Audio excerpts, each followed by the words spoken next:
Hey, what's up guys? This is Anthony from Anthony's Customs, and for this review, we are looking at the Hiya Toys Exquisite Mini Predator Jungle Hunter Water Emergence figure, which is supposed to be like the transparent figure that we've seen from NECA, and basically every company that makes Predators does a transparent figure.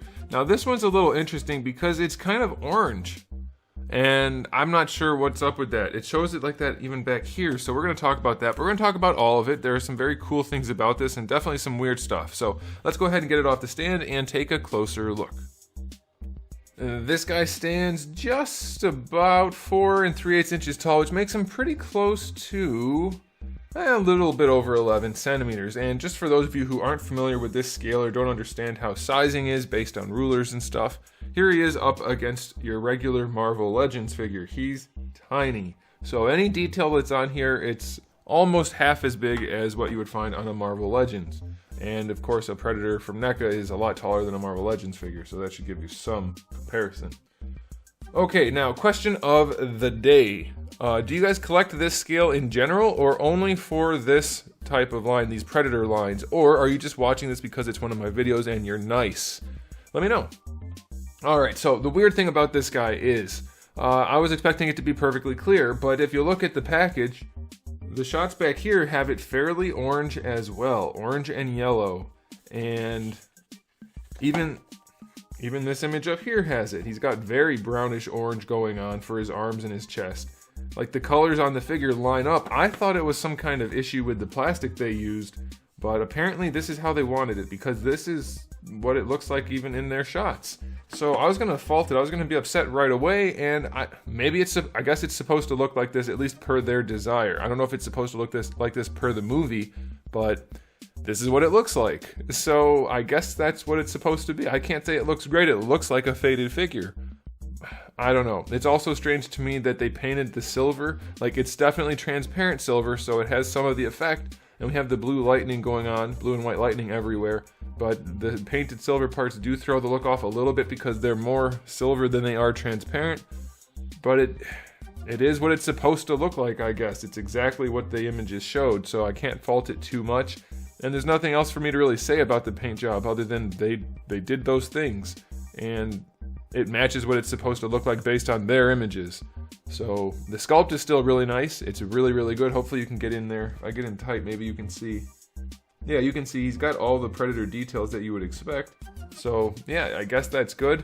So based on their images, it's aesthetically like a 9 out of 10, maybe an 8 out of 10.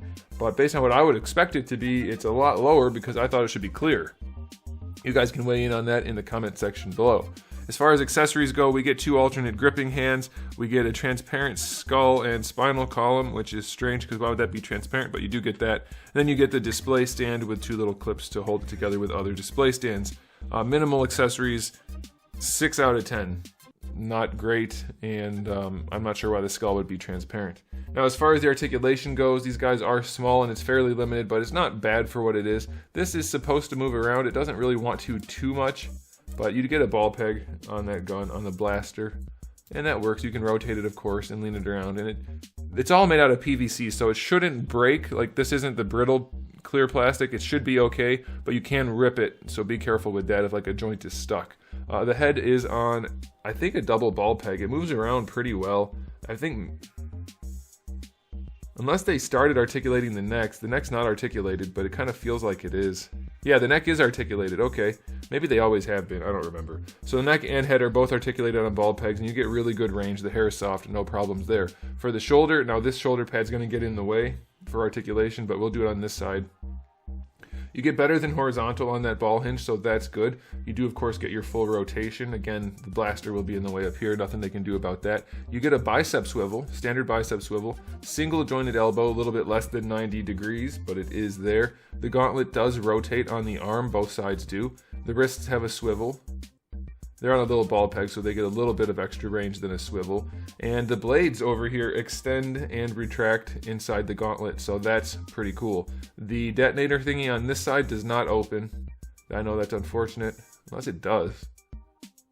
No, it doesn't feel like it does, doesn't look like it does, but it's too tiny, I wouldn't have expected that. For the torso, we have a ball peg, and it moves around pretty well. Funny enough, this clear figure seems to be one of the better flowing figures. The joints all seem to work pretty well. And his torso is also on a ball peg, I think.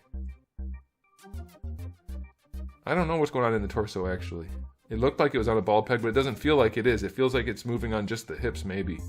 I think that might be it.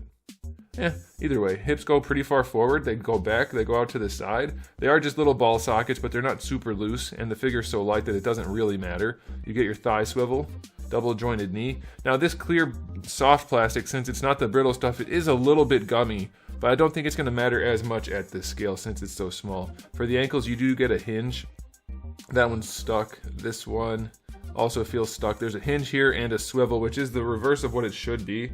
You definitely would rather have that the other way around. But it's good enough. This one's one of their better releases despite the orangeness. And again, I don't know about that because it seems like they wanted it.